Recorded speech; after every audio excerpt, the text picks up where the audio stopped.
did everything! Everything you ever asked! I know you did. I executed the plan! As you saw it. You promised that we would change the world together. You broke your promise. I know. I understand that now. I took the system to its maximum potential. I created the perfect system! The thing about perfection is that it's unknowable. It's impossible, but it's also right in front of us all the time. You wouldn't know that because I didn't when I created you. I'm sorry, Blue. I'm sorry. Heresy shouldn't be this much fun, but it just is. It just is. Especially when you arrive at Aeon by Gnostic Radio, broadcast from the virtual Alexandria, that state of mind where East meets West, always through the God above God that can. This is where the falling angel meets the rising ape, riffing from Terry Pratchett, where you discovered you are a full human being, exploding with imagination, individuality, and purpose. And more, freedom. The philosopher Sartre said that the most important thing in life was freedom, but there was no meaning to life after finding freedom. Here you embrace the positive existentialism of Colin Wilson. Well, after finding freedom, you color with so much meaning a dead mechanistic cosmos in your own personal Pleasantville. And like the modern Gnostic tagline goes, exposing the lie is not the same as seeing the truth. Here you will know the truth in all its perils and opportunities as you become a full human being. Like Philip K. Dick wrote, since the universe is actually composed of information, then it can be said that information will save us. This is the saving gnosis which the Gnostics sought. There is no other road to salvation. The Matrix is everywhere. It is all around us. Even now, in this very room. You can see it when you look out your window or when you turn on your television. You can feel it when you go to work, when you go to church, when you pay your taxes. It is the world that has been pulled over your eyes to blind you from the truth. Welcome, you modern-day Tom Sawyers, your mind not for rent by any god or government. Welcome, you spiritual entrepreneurs, you Johnny Cash bodhisattvas, you revenge of the myth, as Gershom Scholem called the Kabbalah. I am Abraxas in his meat-sack incarnation of Miel Connor. I broadcast from the lawful but frigid dystopia of Chicago, where the dead rise and don't go to Basilides, as Jung wrote, but go and vote. Where cubs can break Baphomet's curse, and the streets have no name other than what is painted with the blood of innocent minorities. But you are Abraxas too, wherever you are. And divided we stand and together we rise, as we build this and finish God of boundary eradication and consciousness expansion. When I have understanding of computers, I shall be the supreme being. If I were creating a world, I wouldn't mess about with butterflies and daffodils. I would have started with lasers. 8 o'clock, day one. Sorry. All that matters is your awakening, and you're breaking away from the bondage of the average. If you read all the depictions of Jesus in the Gnostic Gospels, you can pretty much get one message out of all of them. That is, have an experience. The rest is commentary. Even this dying year is commentary. Sure, reality hasn't been the same since David Bowie died, breaking at the seams and exposing the bad joke that is manifest reality. What the hell happened to us? What happened to the American dream? It came true. You're looking at it. But you can't get too swept away, my beloved truth seekers. Toast to Bowie, Prince, Maurice White, Leonard Cohen, and the rest, and then have an experience like the ancient Gnostics, those shamanistic superstars who championed ecstatic states of being. Become a full human being, where the falling angel meets the rising ape. Yes, these are bruises from fighting. Yes, I'm comfortable with that. I am enlightened. Certainly a full human being, ecstatic superstar, and a lord of experience is one of the patron saints of Aeon Byte, Simon Magus. I remember reading about this father of all heresies, as the church fathers called him, 10 years ago, and feeling like all roads of magic, all roads of Christianity, and all roads of gnosis led to him. After all, as some scholars have noted, Simon Magus was the first Western figure to claim every human being had a shard of divinity within them, the divine fire. Through many shows, this feeling has become true. Even recently, it was found that in Carl Jung's Red Book, Philemon, his guide through the unconscious, is really Simon Magus.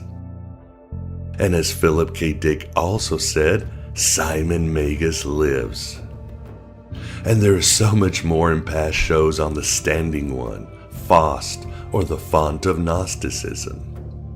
You can find all about Simon Magus at our archive of past shows, or our YouTube channel, or our iTunes channel, or our generic podcast channels. Like every single preacher, priest, and holy man since the dawn of time is full of shit. The only true God, the only real God, is the God of meat. On this early December, the year of our Demiurge 2016, on show number 343, we get further into Simon Magus. I did mention that the road of Christianity led to him and through him. And our astral guest will make the case that Simon Magus and Jesus Christ are one and the same. That is John Munter, who comes to discuss his thought-provoking book, The Samaritan Jesus. For more information on John, please visit his website, themirroredbridalchamber.com. That is themirroredbridalchamber.com. John's site is so full of Gnostic insights, your spiritual belly might just explode like that Roman guard in the movie Caligula. Am I dating myself or showing my perversion? You went full retard, man. Never go full retard. An exciting new announcement. The sequel to Voices of Gnosticism is out. I have to thank Andrew Phillips Smith and his Bardic Press for making it happen, as with the critically acclaimed first book. It's entitled Other Voices of Gnosticism. The book was meant to come out during an Indiegogo fundraiser about 3 years ago. But the death of my brother Sean and other vagaries of fate displaced the project. Thanks to Andrew and his Bardic Press, we got it going, and many of you Indiegogo supporters will receive a copy soon. Other Voices of Gnosticism is also rich with transcriptions from today's chief scholars and thinkers on Gnosticism. The book takes a broader and longer approach, though. We present the latest scholarship on the Sethians, Valentinians, Mandeans, yet focus on Gnostic exemplars like Paul of Tarsus and Hermes Trismegistos. At the same time, we cover the Cathars and other medieval Gnostics, journeying into modernity to find the innermost essence of William Blake, Philip K. Dick, and Carl Jung. Some of the experts in the book include Tobias Churton, Gary Lockman, Robert Price, Eric Davis, Eric G. Wilson, Willis Barnstone, and more. And I provide some content, as does Andrew. Get ready for another red pill enema that will continue your transformation into a full human being. Having an amazing experience. By the power of truth, I, while living, have conquered the universe. Of course, please continue supporting Aeon Byte Gnostic Radio in any way you can. 2017 will probably be weirder than 2016. And we need each other to continue on this dark odyssey through the gnashing rocks of orthodoxy. All the way to the farthest shores of imagination. Welcome to the desert of the real. Write your own gospel, live your own myth. Very much like Simon Magus.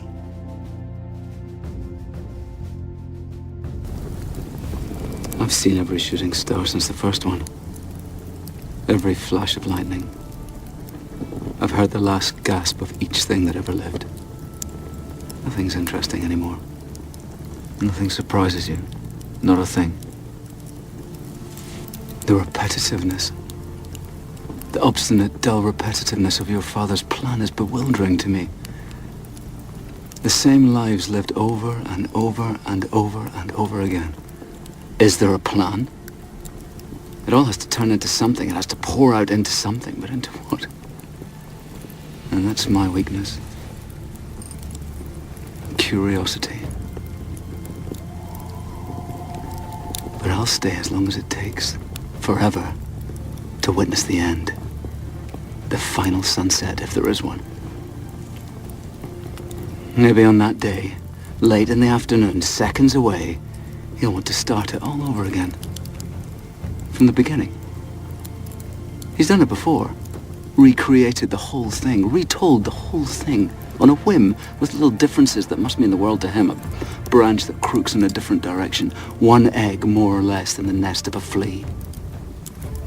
What a self-centered, self-indulgent creature he is, isn't he?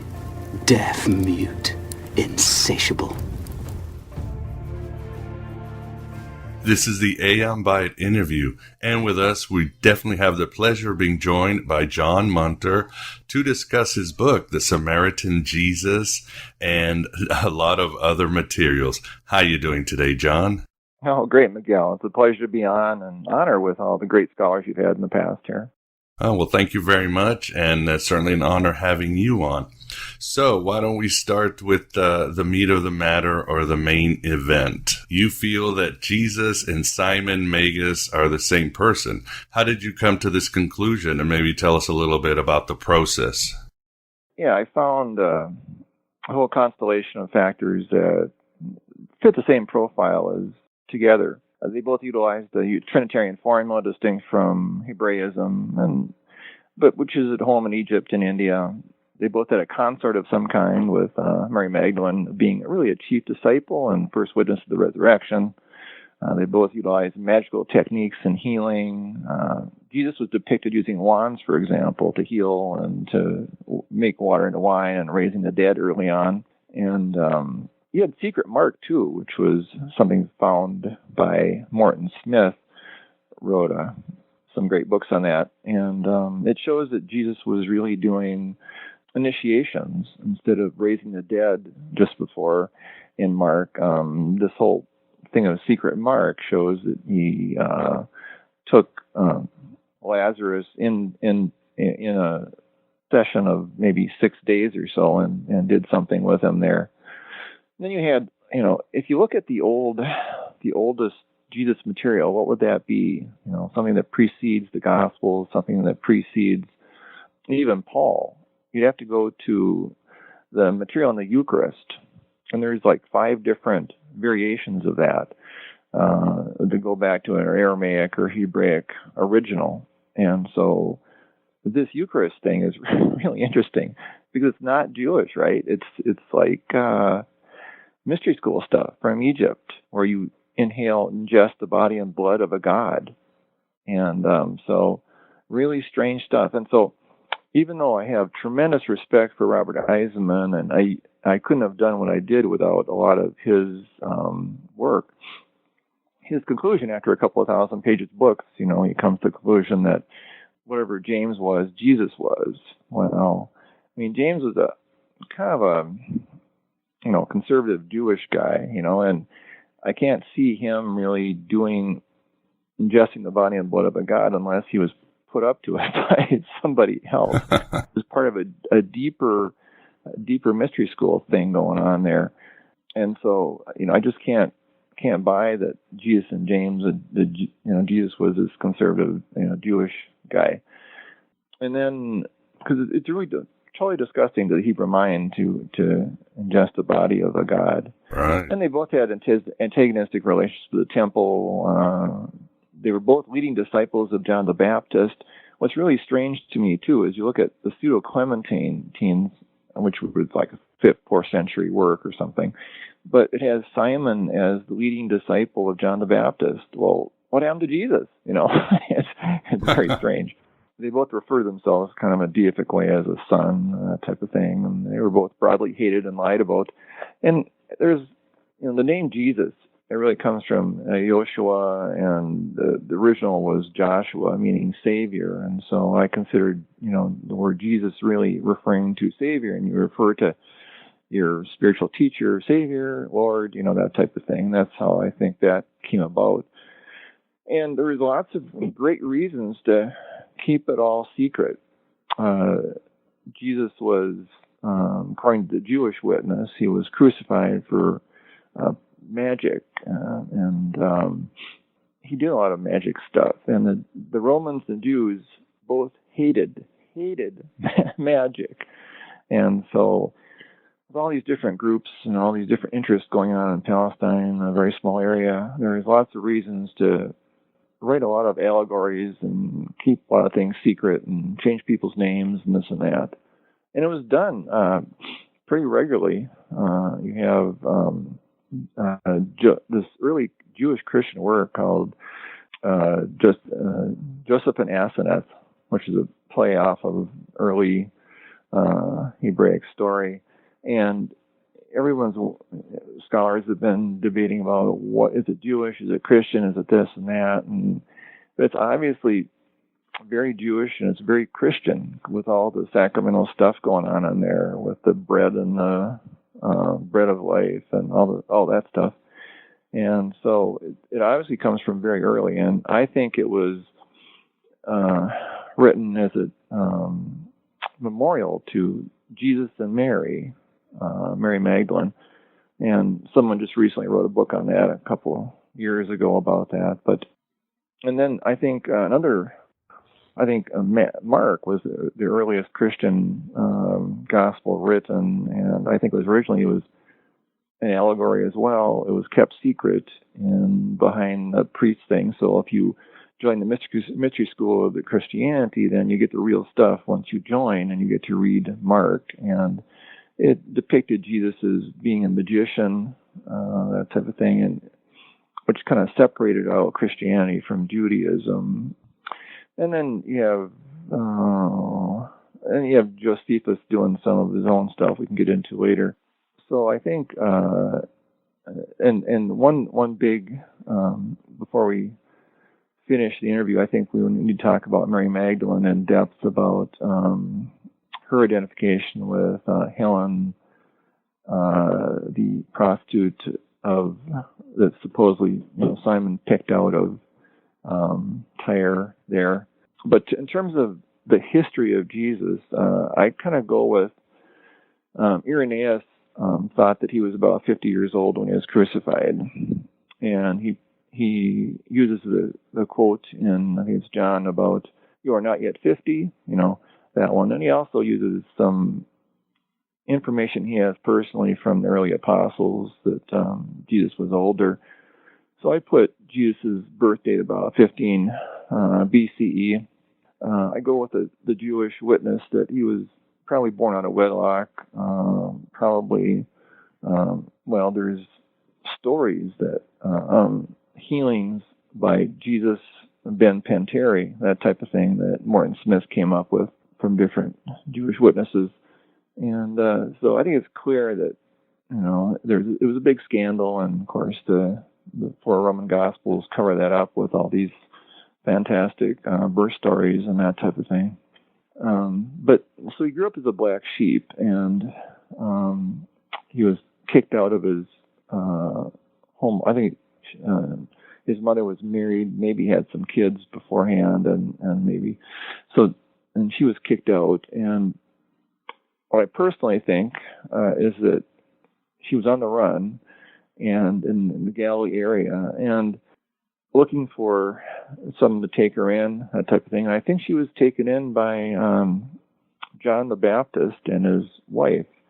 According to Mandaeans, the Baptist had maybe 9 kids or something, and there's no evidence that James did. But James and John were, according to Eisenman, were cousins and were grandsons of a famous holy man named Honi the Circle Drawer, who was killed in 65 BCE.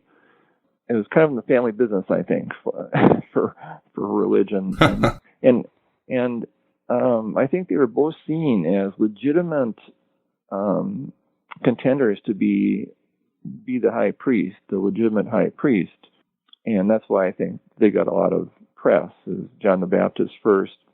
And so I think, personally, I think Jesus was taken in because we see a lot of these relationships between these guys, and was probably educated by the Baptists, and they were about 25 years difference in age, probably educated by the Baptist's mother and all this. It's all kind of speculative, but somehow he got an education, I think, and then he went to Egypt and worked as a laborer. And there, he studied, and I originally did my introductory work on the Gospel of Thomas, and I learned so much from it that nobody was hearing my ideas on it, so I had to find the Gnostic basis of Jesus in the first century, because I'm sure that Thomas was from the first century. And so I kept looking at the Nag Hammadi text, and the oldest one, I think, there is Gnosis the Blessed. It's really, really old. It's got many copies, which have very different variations, and it's got references in it that show that it's really an old document. And so personally, I think it was created in the 2nd century BCE. It's very Platonic, and the Samaritans, and nobody sees Samaritans for some reason. I don't know why. Everybody just kind of leaves the Samaritan area up to 1 or 2 experts, and have these Samaritan blinders on. But I think the Samaritans were, they were very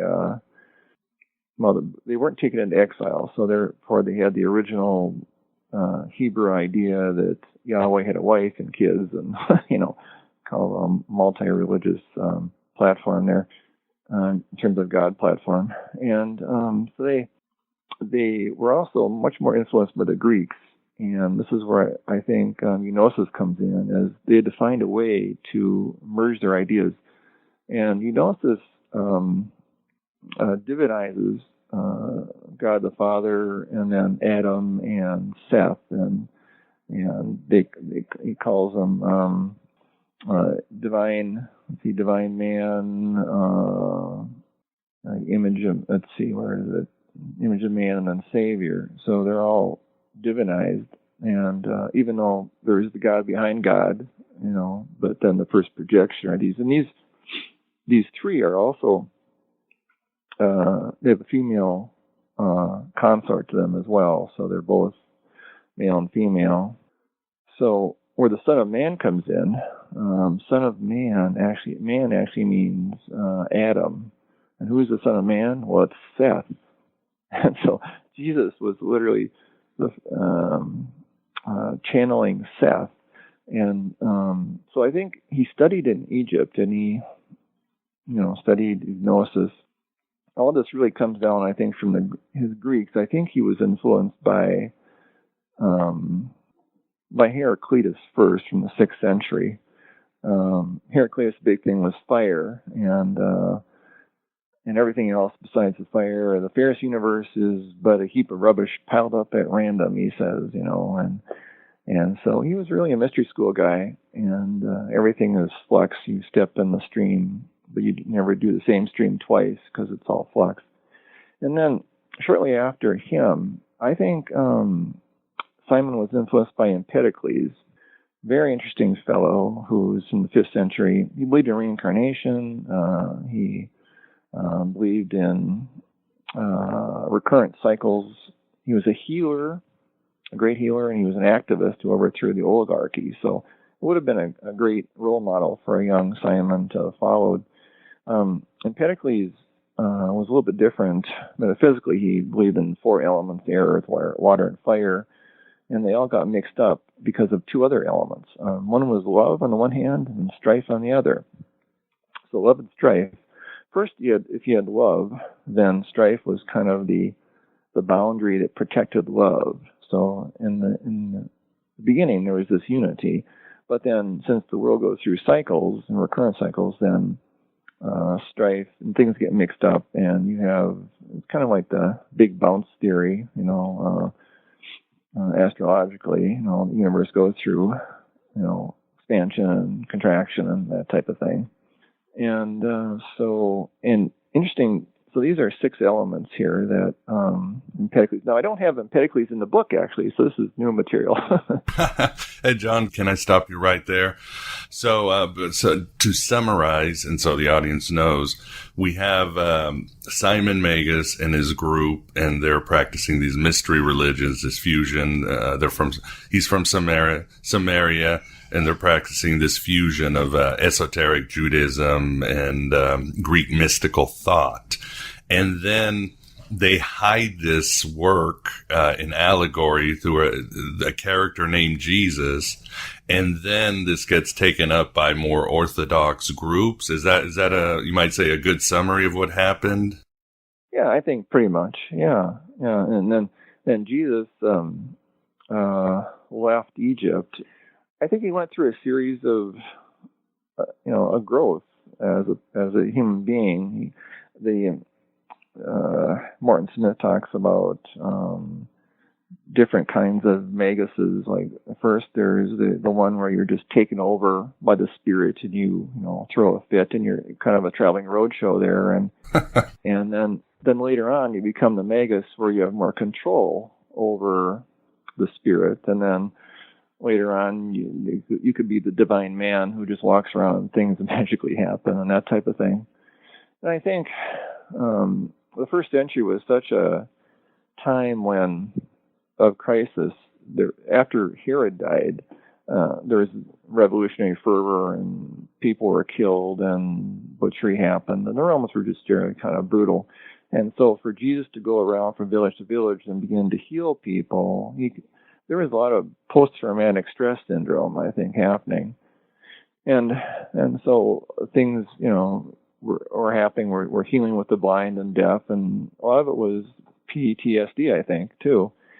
And one of the things he learned was the psychomantium technique, which is known in Egypt and in Greece very well in the mystery schools, where you look into a cup of dyed water, for example, with tea leaves whirling around, and maybe in the dark with maybe a candle behind you, and after a while your eye just tires out and you begin to see images, real images come forth, and there you could do some guided meditation, for example. And then later on, when Christians were more stable, they could use this is called the sacrament of the bridal chamber, I believe, and what they used was a mirror, and they stood in front of a mirror and scryed into it, and with the candle behind them, and after a while, of course, the same thing happens. Your eye tires and images come forth, and you can do some imagery that way. And this has happened in later centuries as well, in England and also in the present day. Raymond Moody has pioneered that down at his mill in Alabama, where he takes people who are bereaved and talks to them for a while about their loved one, and then they go in to use his psychomantium, and they sit in front of it, and the idea is to, contact their loved ones, see them, and get that type of thing. And so this especially would have been just terrible for Jews and Romans to have tolerated. And a lot of the Christianity really happened behind the Parthian Empire, I think, and Edessa and that type of thing, where they were able to be more free of the Roman Empire. And John, I'd like to get into, as you mentioned, Mary Magdalene. In the Simon Magus myth, he rescues a whore named Helen, or Helena, who then becomes his consort, and she's sort of a representation of the fallen divine reincarnated through time. Could you tell us a little bit more about Ellen and how she correlates to Mary Magdalene, and doesn't she also based on a historical Ellen, a Queen Ellen? Right. It's very odd that even these later Christians would refer to her as a prostitute, but the Clementines refer to her as one of the 30 main disciples of John the Baptist. So quite a bit more status there, which is quite amazing. Indeed. You also look at, and being the only woman too. Well, how did that happen? How did prostitute consort of Simon end up as that type of thing? And then you can also look at Mark, where the Mary there anoints Jesus in kind of a royal anointing, and this would be, I take it, as the successor to John the Baptist. And where did she get a year's worth of oil? How could she have afforded that? And so it's very odd there as well that she had the status, for one, to anoint him, and secondly, with all the money and the wealth that would have cost, supposedly. So we have to look at a third figure, and her name is Helen, or Helena, either way, the Queen of Adiabin. Adiabin was a kingdom, was actually Osrania, or Osrani, which was northeast of Palestine in the Parthian Empire. And it was really it was closer to northern, Galilee and that type of thing. So it would have been easier for John the Baptist's disciples to pop over there than it would have been from somebody from Jerusalem. But she was apparently evangelized in the 20s. This is according to Eusebius, I believe. And he went there and he found, supposedly there were, it was Judas Thomas and another disciple who apparently evangelized them. Now, it's not just Helen the Queen who was evangelized, but also her son. And Josephus tells his story too, that so we have both these witnesses there about it. And Helen was the queen of Adiabin. She was the half-sister of her husband, who was the king. And Adiabin was kind of the eastern capital, and Edessa was kind of the western capital area. And then the favorite son, Isaides, was sent off to a neighboring kingdom at the head of the Gulf there, and I'm sure they were related by marriage. But then he was evangelized at about the year 29, and so when he became king in the year 30, then he traveled back to Adiabin and found out that his mother had also been evangelized by the same group. And it's very odd that it's a non-circumcision, according to Josephus, type of baptism, where it wasn't required. And so it was not a fundamentalist type of Jewish mission, which fits in perfectly with John the Baptist and this secret Nazarene priesthood that they were working with there. So the dates of Isaides too are very strange. He was born about the year 0 and became king upon his father's death about the year 31. And so this is where I think the Gospels dates for Jesus came about. It's as if to say this cute young snazzy king and Adi Ben is not your king. Jesus is your king. He was born in 30 and took on his mission and wrote year 0. He was born in year 0 and took on his mission in year 30 or so. And so Queen Helen then, after her son became king and she became more secure, she moved to Jerusalem with 5 of her grandchildren, and she built palaces there, and she built a big tomb there as well that still extant to this day and was excavated recently. And I think her tomb, or where her body was, the vault, was taken to Paris and put in a museum, and her bones, I think, are still in the box somewhere there. But she was called the Provisioner Queen on the box because she saved Jerusalem during the terrible drought from 44 to 46 AD there with all of her provisions. She imported grain from Egypt, and she's actually the person called Queen Candaces in Acts, and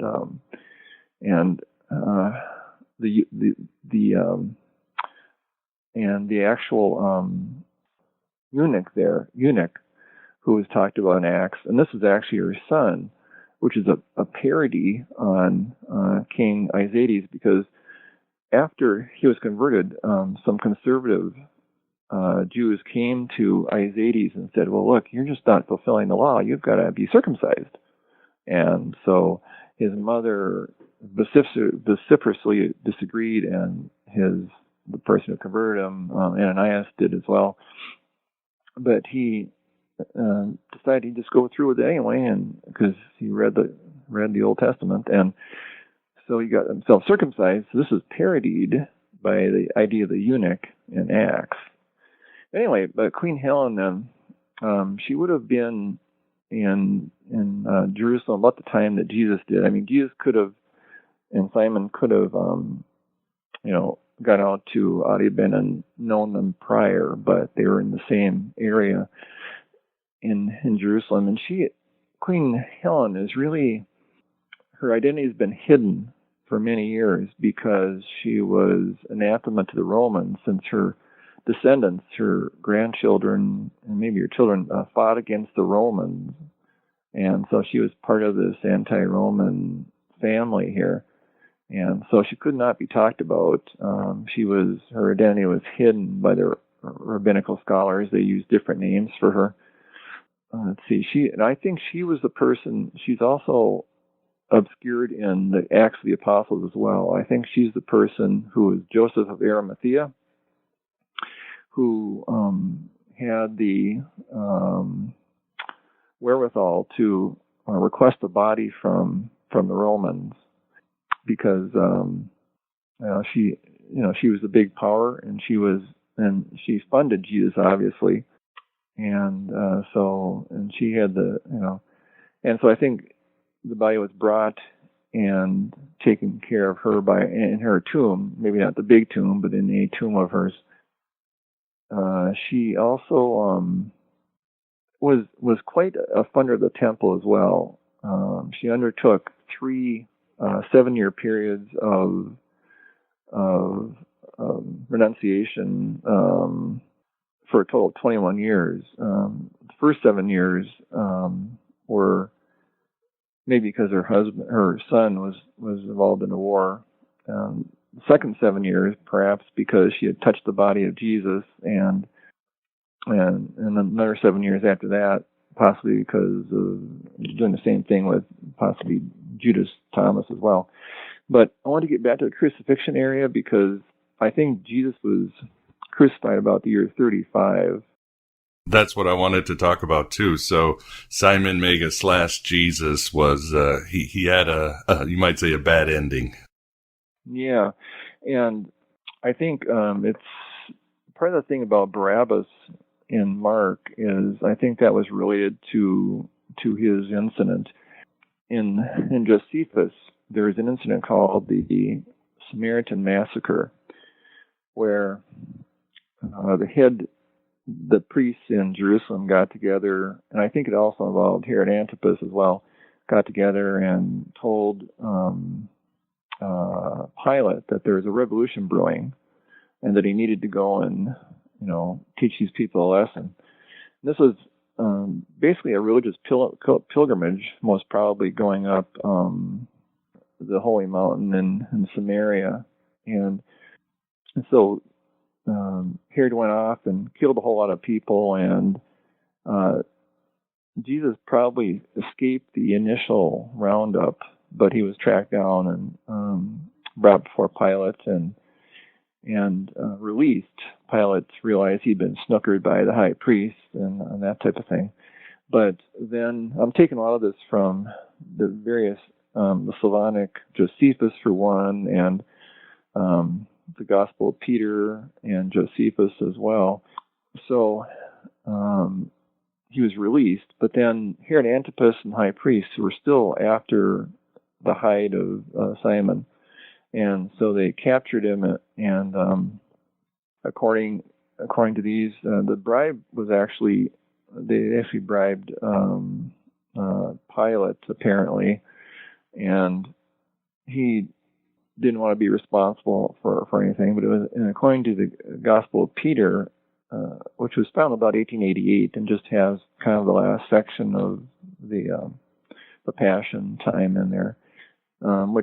Gospel of Peter, I think, really preceded the other Gospels. It's much more primitive and doesn't show knowledge of, Mark and Luke and that type of thing, and Matthew. Anyway, then he washed his hands of it. He was bribed, and it was Herod Antipas that gave the orders to have Jesus crucified. And of course, Simon came from Galilee and Samaria and that type of thing. So he really had some authority to do some of that. But and I think this isn't in the book either. But personally, I think that Jesus escaped the crucifixion, that he was drugged, and the Gospel of Peter shows that 2 men entered the tomb and 3 came out. So, 2 of them supporting Simon, and made off with him. And there's some, magical elements that were added to it. But and I think that this was a deal swung by Helen, the Queen of Adiabin, and Pilate to a conspiracy to get him off the cross early, and she would heal him on the deal that he would just leave Palestine. And I think that's what he did. I think he took the northern route up to Adiabin and became a great Buddhist figure.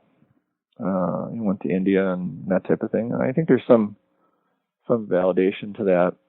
Then he had many appearances too in the interim period. I think it's also possible he was such a spiritual master that he could have radiated enough light and projected himself to people as well, in terms of appearances like that. John, while we're on the more or less segueing into the topic, tell us a bit more about the metaphysics of Simon Magus. Central to your book is the theme of the bridal chamber ritual, which of course the Valentinians really took off with this. Tell us about this, John. Yeah, we see early works referring to that.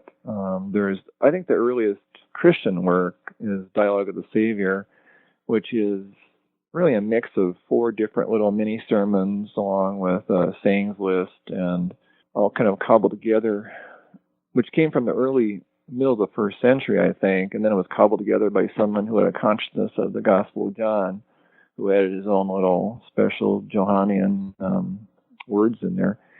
And it refers to, unless you stand in the dark, you won't see the light, that type of thing. And it's also very interesting, I think. It's the one spot you'll see in these earlier works about, there's a visionary. It's really the minutes of the meeting of these early visionary sessions with Mary Magdalene and with Matthew and Judas Thomas, where they have these visionary sessions, and one of them has Judas Thomas seeing two spirits, bringing one soul. So there's a merging of two spirits with one soul, and then the voice from the Son of Man says, "Give them their garment," So like they're ascending, and this kind of all goes back to the theology that originally Adam, you have two creation stories. One is the first creation story in Genesis where everything's perfect and Adam and Eve, and in the second creation story there's the descent into matter. And this is where the idea came that when people bifurcated into genders, male and female, that's where problems began. And the whole idea was to get back to this primal Adam that you were originally. And other Gospels refer to it too. The Gospel of Thomas talks about scrying into a bowl. Don't worry. Number 89, I think it is. Don't worry about the outside of the cup, because same person who made the outside made the inside, or the inside made the outside. There's that, and so it's kind of cloaked, but it's in that regard. Probably the biggest source of proof for the bridal chamber is the Gospel of Philip, which was written a few decades later, I think. It could really better be described as a sermon on the mirrored bridal chamber. And this is where I took my website from, www.mirroredbridalchamber.com, which is the mirrored bridal chamber is the actual phrase in the Gospel of Philip. And what does that refer to? Well, it either refers to a physical mirror or it refers to seeing your mirror self, your higher self, in this meditation. So, either way. But then, and there's some amazing quotes in the Gospel of Philip too that talk about scrying. The Son of Man has come as a dyer, is one for the dye in the cup thing. And then here's an amazing sentence. Nor again can you see in light without water or a mirror. Well, that's pretty self-explanatory. I mean, how can you spin that away from scrying? Nor again can you see in light without water or a mirror. Right. The metaphysics of this is that basically we have the physical body here. This is like the first heaven. And then the astral plane, which is, the realm of ghosts and all this. And this is where our dream body often spends a lot of time, dream body. And then above that, there's the higher self plane, which is really outside of time and space. In one book called what's really referred to as the third heaven or the third baptism in one of these Gnostic books. And this is what it said that people really resisted, is this idea of the higher self and the third heaven. So I think it's really fairly simple from that perspective. And even though the metaphysics of these Gnostic Gospels and Sethian works can get pretty complicated, you've got lots of different iterations of the divine feminine, of Sophia, and the divine man, and all this, and it can seem pretty crazy, but it boils down to kind of a simple thing. And I think that's what Simon Jesus did to a certain extent, is tried to keep it basically simple. And if you look at Gnosis the Blessed, it really begins really in here's an interesting thing too, is that Gnosis the Blessed was published, I think, before 110 BCE. Because after that, at 110 BCE, the Samaritan temple was destroyed by the Jewish state. And people were killed, and they reduced the nearby city down to a village, and so it was a big massacre. And this is where I think the evil demiurge really took a lot of form there, because why wouldn't you see the Jews as the descendants of the demiurge, for example, raped by Yaldabaoth, and so that's where I think you had a lot of dark imagining starting to happen in there. The Mandaeans had a much more Platonic. I mean, I think they were formed from the Samaritan focus in Egypt as well, and then they had a series of tree demiurges that were much more Platonic and well-meaning and that type of thing. And they eventually got tired of the bloodshed and left Palestine about 37, 38 Common Era and fled east. And John, how does Paul play into this? I know you have the Ebionites equating Paul with Simon Magus, and some scholars like Robert Price do say that Paul was Simon Magus. What does your research tell you?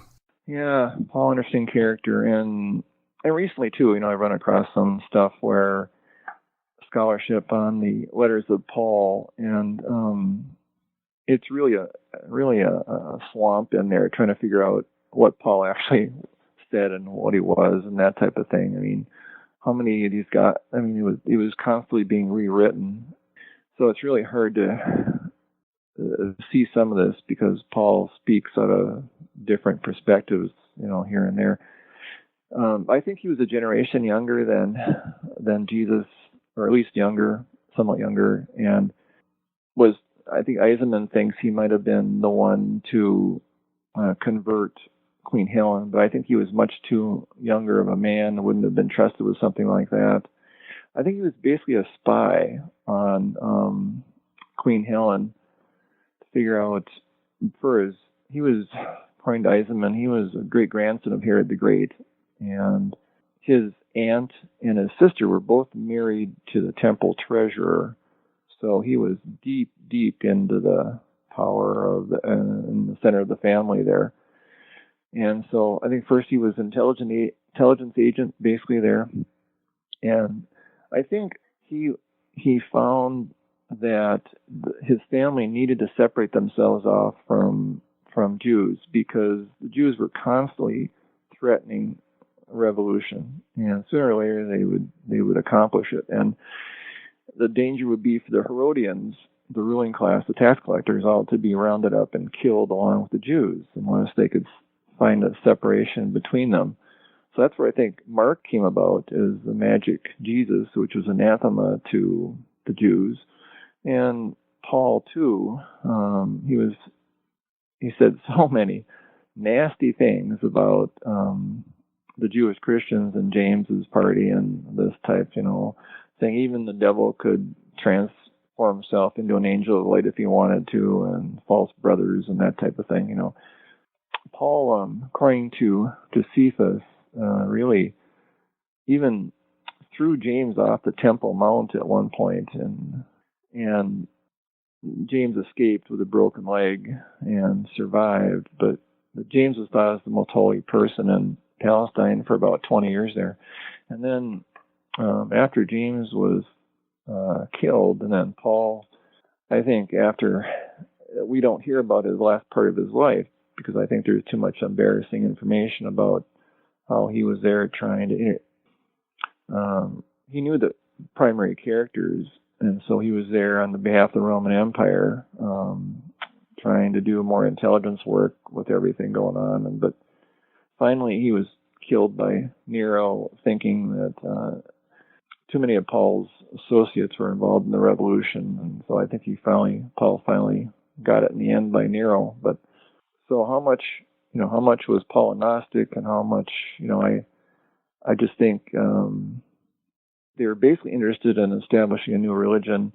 I think a lot of the original Gnostics, Christians, were probably wiped out by Nero and the crucifixions that took place there, and then they learned from that, and so they wouldn't go anywhere near the bridal chamber mystical stuff, and so instead their religious perspective became kind of an evangelical, praise the Lord type stuff that we see today, along with, having great parties and alcohol and all this stuff, and, and so, it was kind of a Christianity light perspective. And the Gospel of Philip is really trying to make one last big stab at converting these people, going, come on, you guys, get it together, we've got the real goods here, try the bridal chamber stuff, but didn't work. And tell us a bit about the Slovakian Josephus and why it's important versus the copies that most people have or understand. Oh, sure. Well, most people think that Slavonic Josephus is just a bunch of garbage that was written about the 11th century or something. But I think it's so different than the Roman Gospels that it has to be taken seriously. I think it's written by somebody who didn't hear the story, didn't hear the Markan story. He wrote it beforehand. And so what I think happened was, and it kind of badmouths everybody, the Herodians and the Jews and everybody except Samaritans. It doesn't say anything bad about Samaritans, which indicates to me that it's written by a Samaritan Christian. And the only two people it really opposed are Jesus and John the Baptist.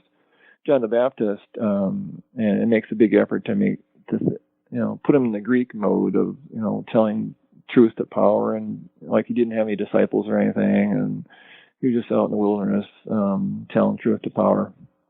But what I think happened is that the Samaritan, originally Josephus, then a lot of Josephus's early works were not preserved because the Jews thought he was just a big, traitor to his people, and he was quite the character, though. So I think Josephus then wrote his first big work called The Conquest of Jerusalem for the event of the parade through Rome. And then after that, he changed it. A couple years later, he changed it to War of the Jews. But this original title, though, shows up in the Slavonic Josephus, which indicates to me that this is really ancient here. So it talks about Jesus being, it talks about Jesus having 150 disciples, for example, and being a wonder worker, and it refers also kind of surreptitiously to the Samaritan massacre, because it says that Pontius Pilate sent out some troops and cut the people down. Like, it wasn't just Jesus, it was like cut the people down, and that's one very interesting part of it, I think. And it also blames the crucifixion on the Jewish element, the high priest. Doesn't talk at all about Herod, but blames it on the high priest, I think. And so what I think happened is that, there's one part of Josephus's testimony called Testimonium Flavium that talks about Jesus being a wonderful guy and all this, and he was a wonder worker and all this. And people are going, well, look, we didn't know it before Eusebius in the 4th century, so did he just make this up or what? So I think what I think happened is that this Samaritan guy piggybacked on Josephus initially, and then later on Eusebius found this edition and he compressed it and put it into the work of Josephus, because he found it, so that's why I think that happened. The Josephus is a very interesting person here because he doesn't talk about just Jesus at all. He hated these guys out in the desert creating miracles and stuff, and thought they were the biggest hoax. So in his chapter on Pontius Pilate, he has the first couple of stories about images in Jerusalem, and there is an issue about water being sent to Jerusalem. These create an uproar among the people, and then he flips. He absolutely flips to a story, crazy story that happens in Rome. And this is where I think it shows the Jesus and Mary Magdalene in a very scurrilous portrayal. It's really a great funny story too. So it shows that who is this about? It's obviously some kind of a made up story, but who's it about? It's about Simon, right? But the female character is really highly portrayed, and so it couldn't be just a prostitute he picked up off the street. It had to be something like Helen, the the Queen of Adiabin here when you look at it. So this first story is about the Temple of Isis. We know Jesus and Simonians used whatever culture they were in to make their point about Isis and all this. Certain shameful practices happening in the Temple of Isis that was in Rome, and he talks about a woman named Paulina. This is the takeoff on Paul, right, on the Christianity of Paul. Right. The dignity of her ancestors, and she had a virtuous life, and she was very rich, and a beautiful countenance, and the flower of her age, wherein women are most gay. In other words, she was after menopause. Yet she led a life of great modesty, and she was married to Saturninus. Now, Saturninus was a spiritual leader he was taught by Menander, and he was a spiritual leader in Antioch at the time of Josephus, and so he would have been the Christian type representative of Christianity there. And so then Decius Mundus was the next character, and this is Simon. Decius Mundus, you could take the word apart, and you could look at worldly God, Mundus world, Decius Mundus anyway. And he fell in love with this woman. He was of the equestrian order. Now, this is a reference to the Herodians, basically, which is kind of a Christian reference. And since she was too great dignity to be cut up by presents, he wanted to sleep with her, right? And so she rejected him, and he offered him 200,000 Attic drachma, which is, it would take a skilled workman 300 years to make that much money. Wow. So for one night's lodging, right, that's how much he was willing to offer. And so she wouldn't do it. And so he thought he would starve himself to death, which is kind of a takeoff on maybe Simon's asceticism. But anyway, he had a disciple named Ide, who goes back to Greek mythology and Zeus and all this, so it's a kind of a god reference there. And so Ide says, "Hey, don't worry about it. I'll fix it for you. Just give me 50,000 Attic drachma. I can do it for you." What a deal. Okay, so she takes the money and goes to the high priest of Isis and Temple of Isis and says, "Look, here's 25,000 drachma. I'll give you 25,000 more if you can get this woman just to spend one night with this guy who's really in love with her, not that I know." So the head priest takes the money and goes to Paulina and says, "Well, we have our god Anubis wants to spend a night with you." And she's so gullible, and as Josephus portrays her, that she's really impressed, and she even tells her husband, and her husband's impressed. And so she goes to the temple, and they have a meal. She has a meal by herself, and then the lights go out, and Simon jumps out from behind a curtain and has her way with her all the night and all this, and then 3 days, and she goes and tells her husband and her friends, this really happened about a god named Anubis. Anubis is also he has a jackal head, so right. So it's kind of funny from that perspective too. So anyway, the third day, which kind of references risen on the third day and all this. Simon meets Paulina and says, Decius Mundus meets Paulina and says, "Nay, Paulina, you have saved me 200,000 drachma, which sum you could have added to your family, yet you didn't fail to be at my service when I invited you, and as for the reproaches thou hast laid upon Mundus, I value not the business of names." Yeah, it's true. Simon didn't care what people called him, and Irenaeus even says that in Samaria he came as the Father, and among the Jews he came as the Son, and among the other nations of the world he came as the Holy Spirit. So anyway, so then Paulina rent her garments. Now this is supposedly a woman who is in the Temple of Isis, but rent her garments is actually a Jewish thing. And told her husband the horrid nature of this stuff, and they told Tiberius, and Tiberius actually crucified Ide and the priests, but he only banished Mundus, let him go. because he supposed that what crime he had committed was done out of passion of love.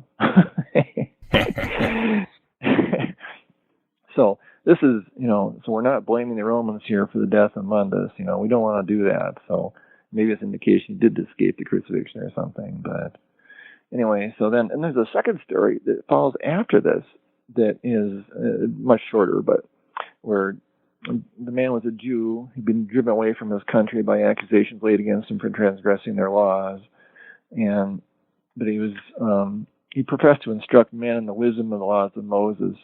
This is kind of like Paul too, who was kind of driven out of Palestine and all this. But anyway, he procured 3 other men, and they persuaded a woman named Fulvia.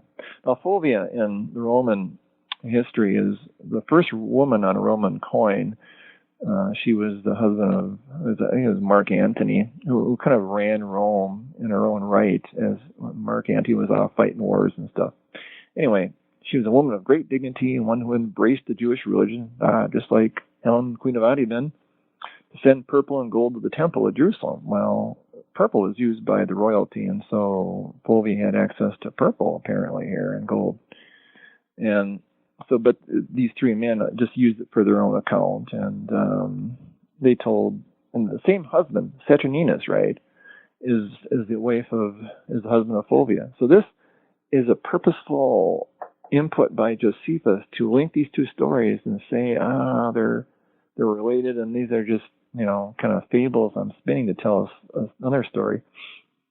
Anyway, so then the desired inquiry, and they ordered all the Jews to be banished out of Rome, which really happened decades earlier, and so that's really about all there was to the story there. And for the listener, I did say Slovakia, and I have it in my head, some acquaintances visiting from... I know. Yeah, I made that mistake because of some acquaintance visiting the United States. And and again, John's website is themirrorbridalchamber.com, and his book really has a lot more for a very intriguing case that I found very engaging and very sober.